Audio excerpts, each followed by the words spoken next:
Hello everyone, my name is Jesse. I am part of the Grace team. I work on branding and marketing, but I also have a hidden talent with food. I was a student at the Culinary Arts Center in New York City, French Culinary Institute, and I also teach cooking classes. I've chosen a recipe that I've cooked several times. It's one of my favorites. It is a dark chocolate brownie, and this is not the box mix you get at the supermarket. This is making it from scratch. It's 100 times better.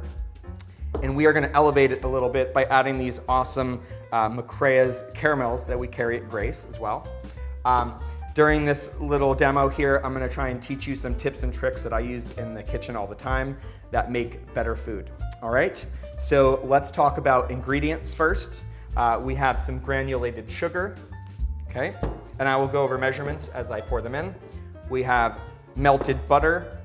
We have some flour, 2 eggs, these sea salt caramels, which we're gonna pour on the top. They'll melt right in. Some delicious cocoa powder, vanilla, and salt, okay? First thing we're gonna do is we're gonna set our oven temp to 325 so that can heat up while we are doing this. And then also we are going to line our dish with butter, parchment paper.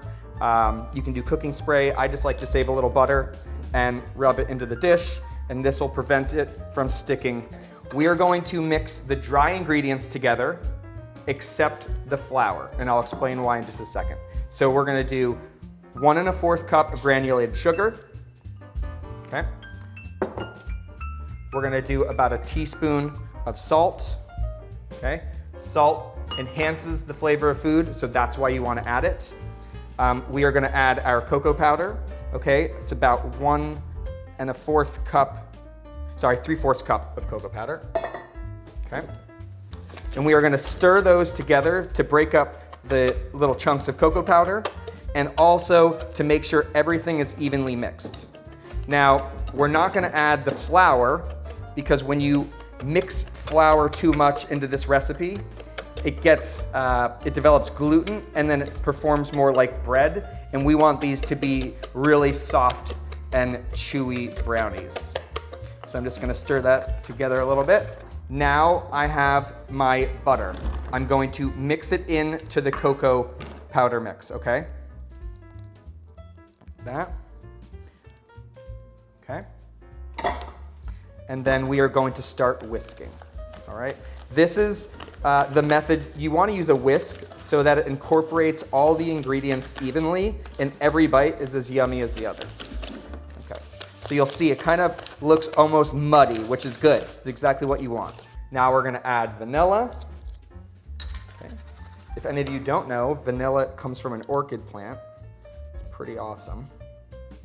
Okay, I like about a teaspoon. You can go a little more, a little less, whatever your preference is. Next step is we are going to add eggs. Now, you can add eggs one at a time, that's fine. I like to whisk them so that they're nice and even, but a little tip, do not crack the egg on the edge of a bowl, okay? We want a flat surface and we want a single hard thrust, and then it should break nice and even without shells, okay? 1. Again, not on the edge, on a flat surface. 1. Okay, perfect. Now, could you throw it right into the bowl and start whisking? Sure. So we'll just do that. But you just want to make sure those eggs are evenly mixed. Alternatively, you can whisk the eggs separately so they're nice and even. You'll see that'll start really loosening up the mixture, and it'll look more like what you're used to for brownie batter. So we are almost done here. Last thing we're gonna do is add the flour. Now, as I said before, we didn't add the flour to the dry ingredients because we don't want these brownies to be chewy or bread-like. These are rich, soft, tender, dark chocolate brownies. So I just add 1/3 cup, I think it's a 1/3 cup flour. Sorry, it's a 1/4 cup, which is not that much. So you can see these are gonna be more ooey gooey than bread-like. All right. And again, we're going to put this into our baking dish.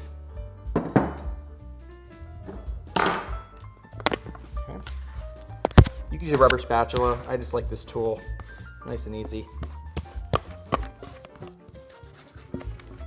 And I know they seem thick, but as they go in the oven, it'll all melt down nicely and give you a delicious brownie. Then we take these delicious sea salt caramels from McCrea's, as I showed you before. You can pick whichever flavor you want. I just want a classic sea salt, okay?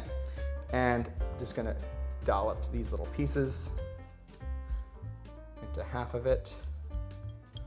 And then we are ready to go into the oven. So I'm super excited because the brownies are finally done. They were in the oven at 325 for about 25 minutes, and now they've had a chance to cool. You can see the little Carmel pieces we added in there, but it's got a nice crunchy top, and it's gonna be a really soft, gooey interior. So I'm just gonna cut a piece here so you can see what it looks like. Look at how awesome that is. And those little McCrea's caramels are set in there to give you like a salty punch. So there you are, dark chocolate brownies. Join us in the future for our next culinary segment.